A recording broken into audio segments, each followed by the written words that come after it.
கிறிஸ்து இயேசுவில் அன்பிற்கும் பாசத்திற்கும் இனிய அன்பான இறை மக்களே, பொது காலத்தினுடைய 21வது ஞாயிறில் இருக்கிற நமக்கு ஆண்டவர் முத்தான இறை வார்த்தைகளை கொடுத்து அதை நம்முடைய வாழ்க்கைக்கான பாதையாக மாற்றிக்கொள்ள இந்த நாளில் அழைப்பு கொடுக்கிறார்.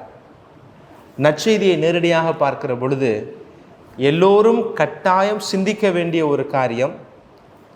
இந்த இறைவார்த்தை பகுதியை பல நேரங்களில் மக்கள் அந்த வாழ்வினுடைய இறுதி நாட்களில் தன்னுடைய வாழ்நாளுடைய இறுதி நொடிகளை நினைத்து பார்க்கிற பொழுது பலனில்லாமல் போய்விடுகிறது என்பதனால் இந்த நாளில் இந்த இறைவார்த்தை பகுதியை நீங்கள் சற்று ஆழமாக உன்னிப்பாக கவனித்து அதனுடைய உள் அர்த்தத்தை பகிர்ந்து வாழ உங்களுடைய வாழ்க்கையில் செயலாக்கம் படுத்துவதற்கு முயற்சி செய்ய வேண்டும் என்கிற ஒரு அழைப்போடு என்னுடைய மறையுரை சிந்தனையை இந்த நாளில் உங்களோடு பகிர்ந்து கொள்கிறேன்.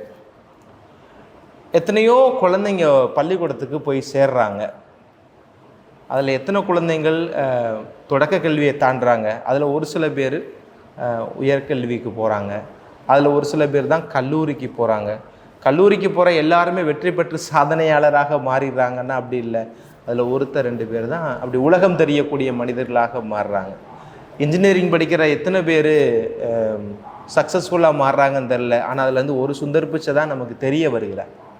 கிரிக்கெட் பேட் எடுத்துகிற எல்லாருமே தோனியா சச்சினாக மாறுறதில்ல. அதில் ஒருத்தர் சில பேர் தான் அந்த நிலைமைக்கு வந்து சேர்றாங்க. சயின்ஸில் ஆர்வம் இருக்கிற எல்லாருமே சயின்டிஸ்டாக மாறுறது இல்லை. ஒரு ஆல்பர்ட் ஐன்ஸ்டீன், ஒரு ஐசக் நியூட்டன், அப்படி தான் ஒரு அப்துல் கலாம், ஏபிஜே அப்துல் கலாம் ஐயா போல் ஒரு சில பேர் தான் வர்றாங்க. அப்படின்னு சொல்லிட்டு அது யாரோ ஒரு சிலருக்கு தானே கிடைக்கிது, எல்லாருக்குமா கிடைக்கிது அப்படின்னு சுணக்கப்பட்டு கொண்டிருந்தோம் என்று சொன்னால் விண்ணகத்தை அடைவது நமக்கு தாமதமாய் போய்விடும் அப்படின்ற செய்தியை தான் இன்னைக்கு ஆண்டவர் நமக்கு சொல்கிறார். எத்தனையோ மனிதர்கள் இந்த உலகத்தில் பிறக்கிறாங்க. அதில் ஒரு சில பேர் கிறிஸ்தவர்களாக பிறக்கிறார்கள். அந்த கிறிஸ்தவத்தில் பிறக்கிறதுலையுமே குறிப்பிட்ட சாரார் தான் கத்தோலிக்க குடும்பத்தில் கிறிஸ்தவர்களாக பிறக்கிறோம்.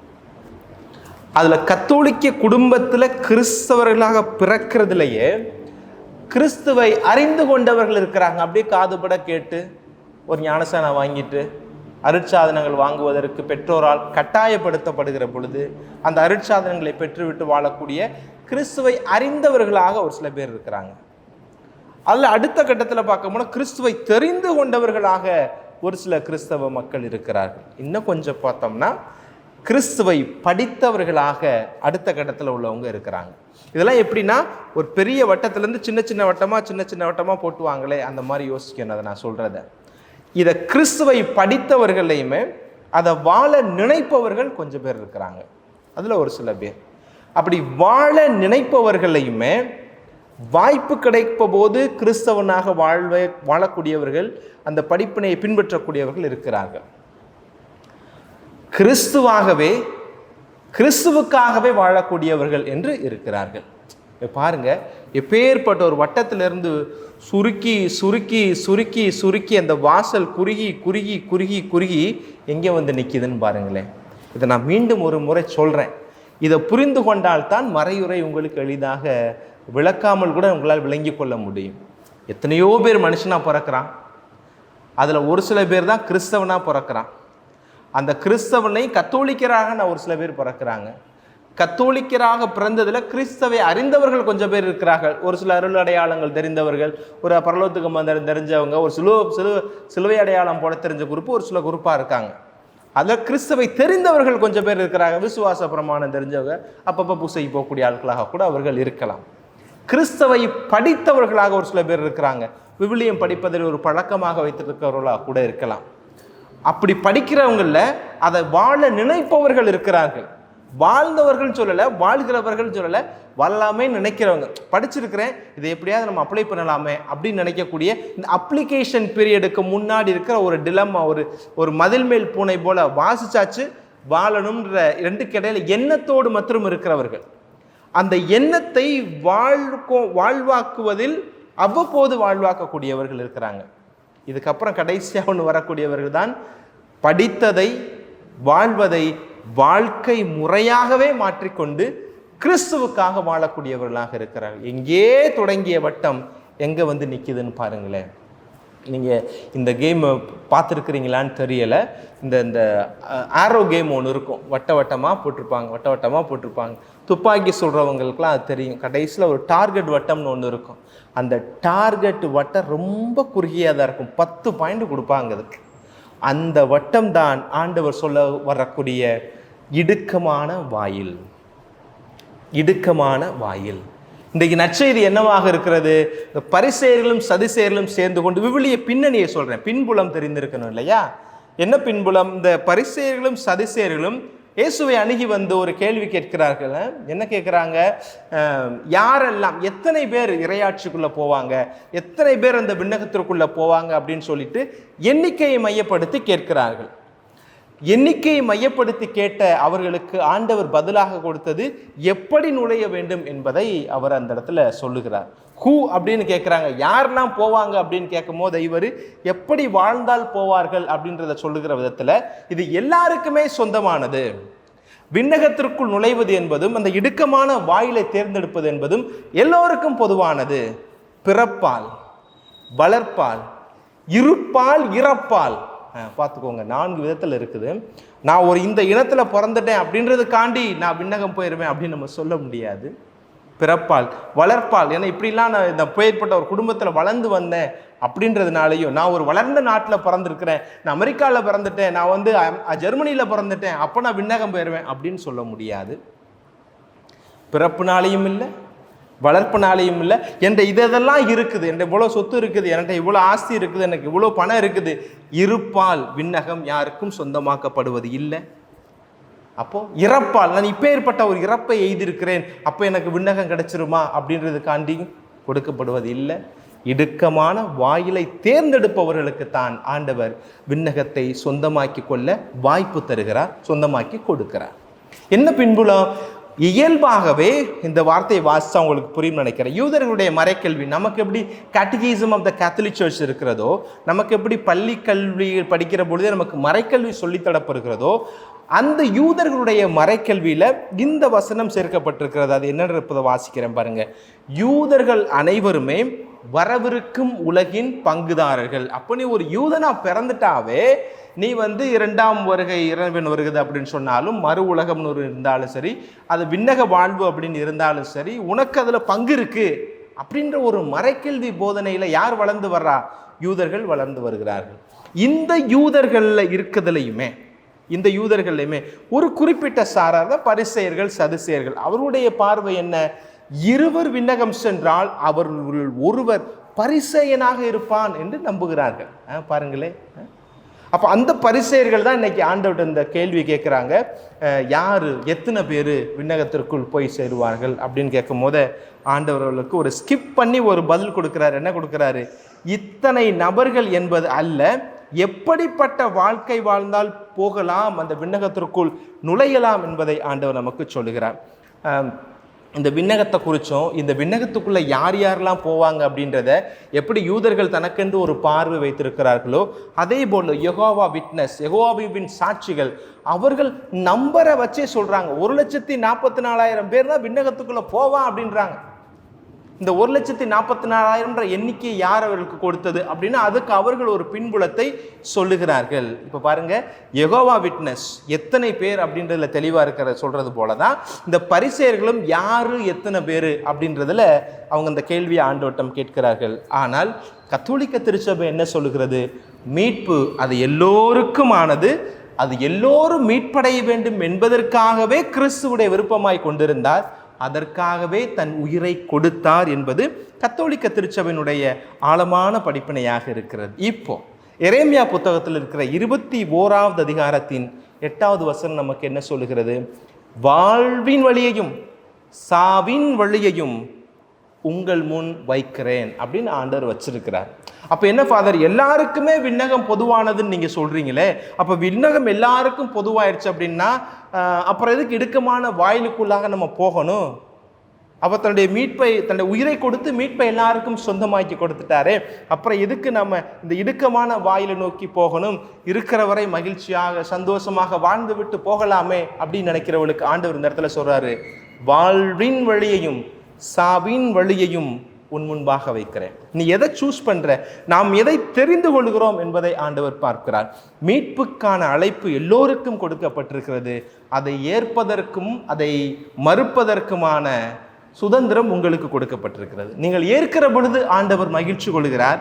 அதை நீங்கள் மறுக்கிற பொழுது உங்களை ஏற்றுக்கொள்ள செய்வதற்கான வழிகளை, அதற்கான தூண்டுதல்களை கொடுத்து கொண்டே இருப்பார்.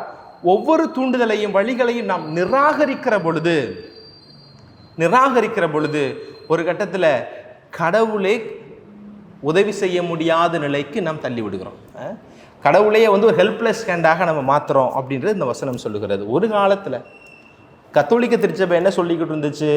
திருச்சபைக்கு வெளியிலே மீட்பு இல்லை. there is no salvation away from the church. திருச்சபைக்கு வெளியில் மீட்பு இல்லை என்று சொன்னது. அந்த பார்வையெல்லாம் மாறி மீட்பு என்பது எல்லோருக்கும் சொந்தமானது என்பது 2ஆம் வத்திக்கான் சங்கத்தில் இருந்தோ அல்லது அந்த காலகட்டத்திற்கு முன்பு இருந்தே அந்த பார்வை மக்களிடம் வந்து விட்டது.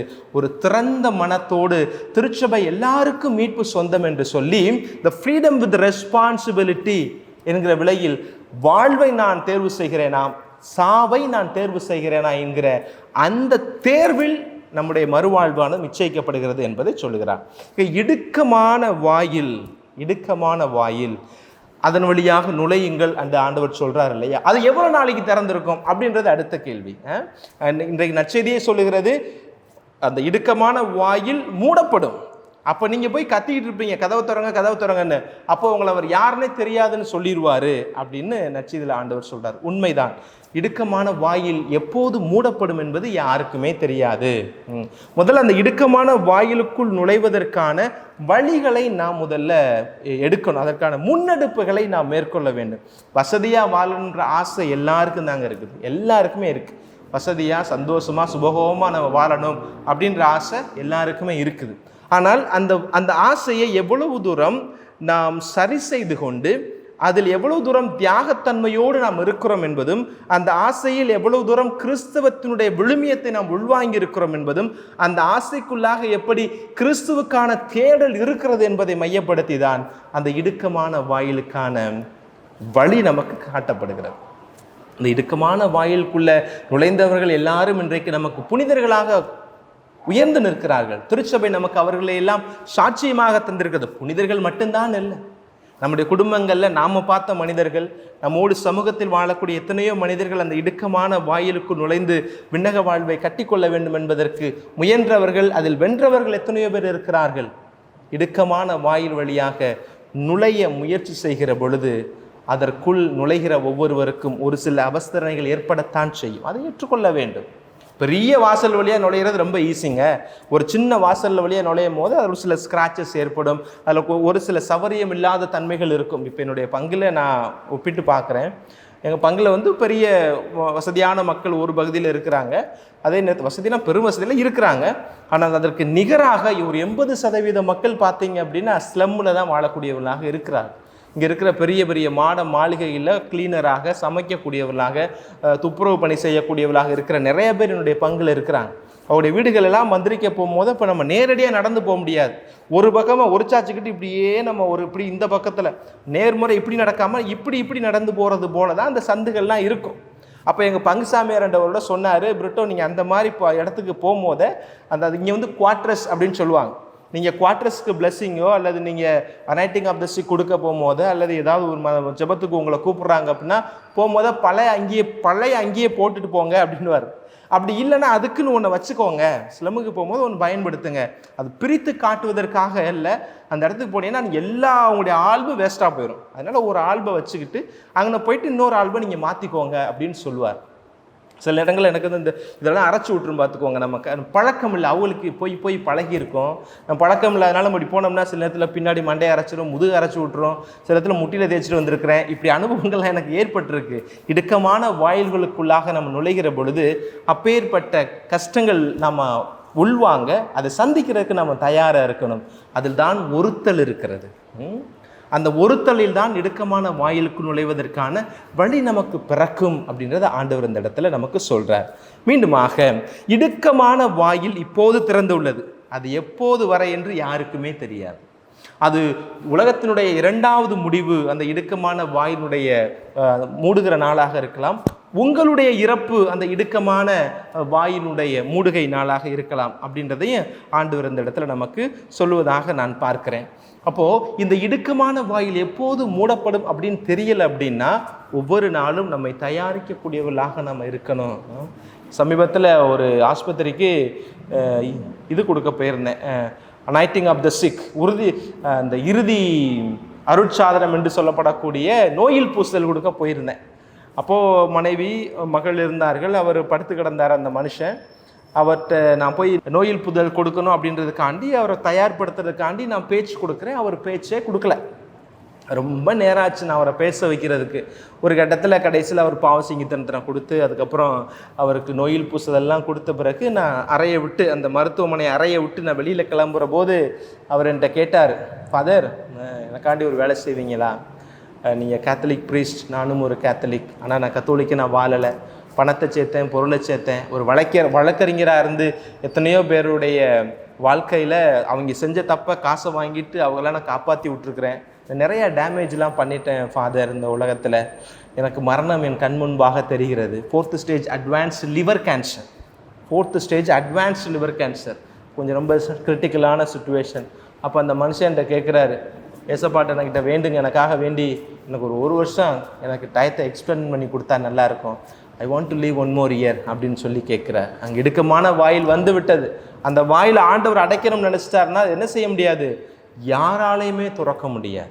இப்படி கடைசி நேரத்தில் சங்கரான்னு கத்துறதுக்கு நாம் முன்னிருந்தே தயாரிப்பில் இருக்க வேண்டும் என்பது இது போன்ற நிகழ்வுகள் நமக்கு சொல்லி காட்டுகிறது. வாழ்க்கை என்கிற இந்த அருமையான காலகட்டத்தை நம் முழுமையாக பயன்படுத்த ஆண்டவர் நம்மை அழைக்கிறார். 1 கொரிந்தியர் 9வது அதிகாரத்தினுடைய 25வது வசனம் என்ன சொல்கிறது? பந்தயத்தில் ஓடுபவர் யாவரும் அழிவுறும் வெற்றி வாகை சுடுவதற்காக தன்னடக்கத்தோடு பயிற்சியில் ஈடுபடுவர், நாமோ அழிவற்ற வெற்றி வாகை சுடுவதற்காக எப்படி செய்கிறோம்? யோசிச்சு பாருங்க. ஒரு காம்படிஷனில் ஒரு விளையாட்டு வீரன் நீங்கள் எடுத்துக்கிட்டீங்க அப்படின்னா அந்த விளையாட்டு துறையில் உயர்ந்த இடத்துக்கு வரணும் அப்படின்றதுக்கு அவன் எவ்வளோ தியாகத்தை செய்ய வேண்டியிருக்கு தெரியுமா? எவ்வளவு தியாகத்தை செய்கிறார்கள். இன்றைக்கி நம்ம வெளிச்சத்தில் தெரியக்கூடிய விளையாட்டு வீரர்களாக இருக்கலாம், அல்லது கல்வியில் உயர்ந்து நிற்கக்கூடிய ஒரு மனிதராக இருக்கலாம். அவர்கள் கடந்து வந்த பாதையெல்லாம் பார்த்தீங்கன்னா எவ்வளவு காலம் அந்த பயிற்சியில் அவர்கள் இருந்திருக்கிறார்கள் அந்த வெற்றி வாகையை சூடுவதற்கு. ஆனால் அந்த வெற்றி வாகை அழியக்கூடியது, இந்த வெற்றி வாகை அழியக்கூடியது. ஒரு சின்ன உதாரணம், நம்ம ஊர்களில் இந்த விளையாட்டு சம்பந்தம் கிரிக்கெட் எடுத்துக்கோங்களேன். ஒரு காலத்தில் அந்த டெண்டுல்கர் அப்படின்றவரை மிகப்பெரிய அளவில் பேசிக்கிட்டு இருந்தாங்க. காட் ஆஃப் கிரிக்கெட் அப்படின்ற அளவுக்கு சொன்னாங்க. Master batsman, god of cricket Sachin Tendulkar. அவர் உண்மையிலேயே கஷ்டப்பட்டு விளையாண்டு தன்னுடைய திறமையை நிரூபித்து அந்த இடத்துக்கு வந்தார். ஆனால் அது அழியக்கூடிய வெற்றி வாகை. அடுத்து தோனின்னு ஒருத்தர் வந்த உடனே அந்த அவருடைய புகழ் தன்னால் மங்கி இவர் அந்த இடத்துல வந்துட்டார். ஏன்? இது அழியக்கூடிய வெற்றி வாகை. எவ்வளோ நாள் தோனி என்கிற இந்த கிரிக்கெட் வீரரால் நிற்க முடிஞ்சு, அடுத்து விராட் கோலின்னு ஒருத்தர் வரும்போது அவர் அந்த இடத்த பிடிச்சிட்டார். இப்போ தோனின்றவர் மங்கிட்டார். அது அழியக்கூடிய வெற்றி வாகை. இப்போ அடுத்த தலைமுறை வந்து கொண்டிருக்கிறது. இப்போ 3வது சொல்லப்பட்ட கோலின்றவரும் தன்னாலே கீழே இறங்கிடுவார். ஒரு சின்ன உதாரணம் விளையாட்டு துறையிலேருந்து சொல்லுகிறேன். போனவங்க எல்லாரும் அழியக்கூடிய வெற்றி வாகையினால இறங்கி கொண்டே இருப்பாங்க. இன்னைக்கு உலகத்தின் முதல் பணக்காரன் என்று சொல்ற அந்த நிலையை அடைவதற்கு அவர் எவ்வளவு கஷ்டப்பட்டு வந்திருப்பார். அவர் ஏதோ நல்லது பண்றாரு, கெட்டது பண்றாரோ அந்த இடத்தை அடைஞ்சிட்டாரு. அது அப்படி நிரந்தரம் இல்லை. அந்த வெற்றி வாகை நிரந்தரம் அல்ல. பில்கேட்ஸ் தான் ரொம்ப நாளாக உலகத்தின் மிக முதலிட பணக்காரராக இருந்தார். எவ்வளோ நாளைக்கு இருந்தார்? ரொம்ப நாளைக்கு இருந்தார். இப்போ அவரை தள்ளிட்டு எலான் மஸ்க் உள்ள நிற்கிறார். எவ்வளோ நாளைக்கு எலான் மஸ்க் இருப்பார்னு தெரியாது. அந்த வெற்றி வாகை எப்போது வேணாலும் யாராலும் வேணாலும் தட்டி பறிக்கப்படலாம் அல்லது முந்தி செல்லப்படலாம். ஆனால் ஆண்டவர் சொல்லுகிறார் இந்த இடத்துல, நாம அழிவற்ற வெற்றி வாகை, அழிவுறாத அந்த வெற்றி வாகை.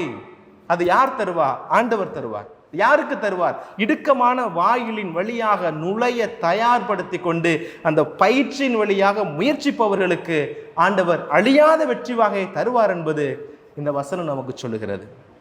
2 தீமோத்தேயு 4வது அதிகாரத்தின் 7வது வசனம், நான் நல்லதொரு போராட்டத்தில் ஈடுபட்டேன், என் ஓட்டத்தை முடித்து விட்டேன், விசுவாசத்தை காத்து கொண்டேன் என்று சொல்லுகிறார். அந்த இடுக்கமான வாயில் வழியாக நுழைய முயற்சி செய்த ஒவ்வொருவராலும் இதை சொல்ல முடியும். நல்லதொரு வாழ்க்கையை வாழ்ந்தேங்க, அந்த வாழ்க்கையை நான் நல்ல முறையாக முடிச்சிருக்கிறேன், ஆண்டவரிடமிருந்து எனக்கு கொடுக்கப்பட்ட அந்த விசுவாசத்தை நம்பிக்கையை நான் இன்னைக்கு வரை காத்திருக்கேன்னு சொல்லணும் அப்படின்றதுக்காண்டி தான் ஆண்டவர் இந்த நாள் இந்த இறை வார்த்தையை கொடுக்கிறார். இன்றைக்கு வாசிக்கப்பட்ட நற்செய்தியினுடைய மறுபதிப்பாக கூட நீங்கள் இதை பார்க்கலாம். மத்தேயு நற்செய்தி 7வது அதிகாரத்தின் 13-14, இடுக்கமாயின வாயிலின் வழியே நுழையுங்கள், ஏனெனில் அழிவுக்கு செல்லும் வாயில் அகன்றது, வழியும் விரிவானது, அதன் வழியே செல்வோர் பலர். வாழ்வுக்கு செல்லும் வாயில் மிகவும் இடுக்கமானது, வழியும் குறுகலானது, இதை கடைபிடிப்போர் சிலரே. ஆண்டவரே சொல்லிட்டார். இந்த வசனத்தை அடிப்படையில் பார்த்தோம் அப்படின்னா சொர்க்கத்து போகக்கூடியவங்க ரொம்ப சொற்பமானவர்களாக இருப்பார்களோ என்று தான் தோணுகிறது. அவரே சொல்றாரு, சொற்பமானவர்களே. அப்போ இந்த நாளில் ஆண்டவர் நமக்கு இந்த ஒரு காரியத்தை நமக்கு முன்பாக வைக்கிறார். இடுக்கமான வாயிலும் இருக்கிறது, அகண்ட வாயிலும் இருக்கிறது. இதை தேர்வு செய்வது உன்னுடைய கையில் தான் இருக்கிறது. அந்த இடுக்கமான வாயிலை தேர்ந்தெடுத்தோம்னா அழிவுறாத நிலைவாழ்வினுடைய பங்காளிகளாக, பங்கேற்பாளர்களாக நம்ம மாற முடியும். ஆனால் இந்த உலகம் நம்ம இந்த இடுக்கமான வாயிலுக்குள் நுழைய நாம் முயற்சிக்கிற ஒவ்வொரு தருணத்திலும் நமக்கு சோதனைகளை கொடுக்கும். பணத்தை கொடுத்து, பெண்ணை கொடுத்து, அதிகாரத்தை கொடுத்து நம்மை சோதிக்கும். அந்த சோதனையிலிருந்து அதை சாத்தானுடைய கண்ணி என்பதை எவன் ஒருவன் கண்டுகொள்கிறானோ, எவள் ஒருவளால் கண்டுகொள்ள முடிகிறதோ, அவர்களால் தான் அந்த இடுக்கமான வாயிலுக்குள் நுழைய முடியும். ஆனால் இடுக்கமான வாயிலுக்குள் நான் நுழைவேன் என்று தீர்க்கமாக முடிவெடுத்து வாழ விரும்புகிற ஒவ்வொருவருக்கும் ஆண்டவர் ஆவியின் கொடைகளை கொடுப்பார். ஆண்டவர் ஆவியினுடைய வழிகாட்டுதலை கொடுப்பார். ஆண்டவர் ஆவியினுடைய உறுதிப்பாட்டை கொடுப்பார். அப்படின்றத இன்றைக்கு இந்த இறைவார்த்தை நமக்கு சொல்லுகிறது. ஆக இந்த இடுக்கமான வாயிலுக்குள் நுழைய விரும்புகிற ஒவ்வொருவருக்குமே ஆண்டவர் சொல்லுகிறார், அந்த பயிற்சியை நீ தொடர்ந்து செய்து கொண்டே. ஒரு நாள் முயற்சி செய்து விட்டு அடுத்த நாள் அதை கொஞ்சம் ரிலாக்ஸ் பண்ணிட்டோம் அப்படின்னா அது முடியாத காரியம். முடியாத காரியம். உடம்பை குறைக்கணும்னு நினைக்கிற எத்தனையோ பேர் இன்றைக்கி நிறைய பேர் இருக்கிறாங்க. ஒபேசிட்டியில் உடம்பை குறைக்கணும்னு நினைக்கிறவங்க இருக்கிறாங்க. ஜிம்முக்கு போய் உடலை குறைக்கணும்னு நினைக்கிறவங்க இருக்கிறாங்க. ஒரு நாளில் 5 மணி நேரம் செய்கிறது முக்கியம் இல்லை. ஒவ்வொரு நாளும் 6 மணி நேரமாக செஞ்சு அந்த உடலை குறைப்பதற்கு தினந்தோறும் நம்ம அந்த பயிற்சி மேற்கொள்ளணும். உடல் ஆரோக்கியமாக இருக்க வேண்டும் என்று எதிர்பார்க்கிற ஒவ்வொருவரும் அந்த பயிற்சியை தினந்தோறும் நாம் செய்கிற பொழுதுதான் நம்ம எதிர்பார்க்கிற அந்த இலக்கை நம்ம எட்டி பிடிக்க முடியும். உடல் ஆரோக்கியத்தை காத்துக்கொள்ள முடியும். ஆன்மாவை காத்துக்கொள்வதும் அப்படித்தான். ஆன்மாவை காத்துக்கொள்வது தான் அந்த விண்ணக வாயிலுக்குள், அந்த இடுக்கமான வாயிலுக்குள் நுழைவதற்கான முதல் கட்டம். ஒரு அருமையான வயலின் பிளேயர் இருந்தார். அப்போ அவருடைய இன்டர்வியூ எடுக்கிறாங்க. ஒருத்தர் அப்போ கேட்குறாங்க, உங்களுடைய வயலின் வாத்தியம் கேட்க கேட்க எனக்கு அவ்வளோ இனிமையாக இருக்கிறது, எப்படி உங்களால் சாத்தியமானது அப்படின்னு சொல்லி கேட்குறாங்க. சொல்கிறாங்க, நான் இவ்வளவு தூரம் நான் நல்லா வாசிக்கிற காலம் என்னுடைய பயிற்சி தான். பயிற்சி அப்படின்னா என்ன அப்படின்னு சொல்லி அடுத்த கேள்வியை கேட்குறாங்க. அதுக்கு அவரே விளக்கம் சொன்னார். அருமையான விளக்கம். நான் ஒரு நாள் பயிற்சி பண்ணாமல் அடுத்த நாள் ஒரு கான்செர்ட்டில் போய் மேடையில் வாசித்தேன் அப்படின்னா அதை நான் கண்டுபிடிச்சிருவேன். எனக்கு தெரியும் நான் பயிற்சி பண்ணாமல் வாசிக்கிறேன் அப்படின்றது. 2 நாள் நான் பயிற்சி பண்ணாமல் நான் போய் ஒரு மேடையில் வாசித்தேன் அப்படின்னா என்னுடைய எதிரிகளுக்கோ அல்லது கிரிட்டிக்ஸ், விமர்சனம் படுத்த வேண்டும் என்ற பார்வையோடு என்னை உற்று நோக்குறவர்களுக்கு தெரியும் இவன் 2 நாள் பயிற்சி பண்ணாமல் வாசிக்கிட்டு இருக்கிறான் அப்படின்றது. 3 நாள் பயிற்சி பண்ணாமல் நான் ஒரு கான்செர்ட்டில் போய் நான் வாசித்தேன் அப்படின்னா என் குடும்பத்தில் உள்ள ஆள்களுக்கு தெரிஞ்சிடும், இந்த ஆள் 3 நாளாக பயிற்சி பண்ணாமல் இன்னைக்கு வயலினை பிடிச்சி வாசிக்கிட்டு இருக்கிறான் அப்படின்னு சொல்லி. 4 நாட்கள் தொடர்ந்து நான் பயிற்சி இல்லாமல் மேடை ஏறி கச்சேரியில் வாசித்தேன் என்று சொன்னால் என்னுடைய ஆடியன்ஸ், என்னுடைய ஃபேன்ஸ், என்னுடைய ரசிகர்கள் கண்டுபிடித்து விடுவார்கள், 4 நாளாக இவர் பயிற்சி பண்ணாமல் வாசிக்கிறார் அப்படின்னு சொல்லிட்டு. உடனே அந்த பத்திரிகையாளர் சொன்னாராம், எனக்கும் வயலின் வாசிக்கணும்னு எனக்கு ரொம்ப நாளாக ஆசை இருக்கிறது. உங்களை போல வயலினை வாசிக்கிறதுக்கு என் வாழ்க்கையே நான் கொடுக்கறதுக்கு தயாராக இருக்கிறேன் அப்படின்னார். என்ன சொன்னார்? உங்களை போல ஒரு வயலின் கலைஞனாக வர்றதுக்கு என் வாழ்க்கையவே நான் கொடுக்குறேன். I am ready to sacrifice my life to become a violin player like you, violinist. அதுக்கு அவர் சொன்னாராம், நான் அதை தான் கொடுத்துட்டு இந்த இடத்துல நிற்கிறேன் அப்படின்னார். நீங்கள் எல்லோரும் போற்றக்கூடிய, உங்கள் எல்லோரும் மனதிலும் என்னுடைய இசை கவர்ந்து உங்களை சுண்டி இழுப்பதற்கு தன்வயப்படுத்தக்கூடிய ஒரு இசையை என்னுடைய வயலினிலிருந்து நான் வர வைக்கிறேனே, அதற்கு நான் கொடுத்த விலை என்னுடைய ஒட்டுமொத்த வாழ்க்கை அப்படின்னு சொன்னாராம். பிரியமான இறை மக்களே, இடுக்கமான வாயிலுக்குள் நுழைவது என்பதும் இப்பேற்பட்டது தான். அது ஒவ்வொரு நாள் பயிற்சியாக இருக்க வேண்டும். ஒரு நாள் நம்ம அதுக்கான பயிற்சியை நம்ம கைவிட்டோம் அப்படின்னா 2 நாள் நம்ம பின்னாடி வந்துடுவோம். ஆமாம், அது எனக்கு தெரியணும். முதல்ல இடுக்கமான வாயிலுக்குள் ஆண்டவர் நாம் நுழைகிற பொழுது பேரின்பத்தோடு நம்மை விண்ணகத்தில் வரவேற்க காத்து கொண்டு இருக்கிறார். அதற்கான வழிகளை ஆண்டவர் நமக்கு சொல்லி கொடுத்திருக்கிறார். அந்த வழிகளை நாம் பின்பற்றுகிற பொழுது நாம் விரும்பக்கூடிய பேரின்பத்தை காண வேண்டும் என்று கனவு காணக்கூடிய எல்லாருக்குமே இடுக்கமான வாயில் சற்று கடினமாக இருந்தாலும் அது நுழைவதற்கான வாழ்க்கையையும் அதற்கான வழிகளையும் விவிலியமும் ஆண்டவரும் இந்த திருச்சபை நமக்கு கற்றுக் கொடுத்திருக்கிறது. அதை பின்பற்றுவோம். ஆண்டவரை மகிமைப்படுத்தக்கூடிய, மகிமையில் வீற்றிருக்கக்கூடிய ஆண்டவரை காணக்கூடிய பேரின்பத்தை காண இந்த இடுக்கமான வாயிலின் வழியாக நுழைய ஆண்டவரோடு இணைந்து அவருடைய அருள் வேண்டி பயணிப்போம். இறைவன் நம் ஒவ்வொருவரையும் ஆசீர்வதிப்பார். ஆமென்.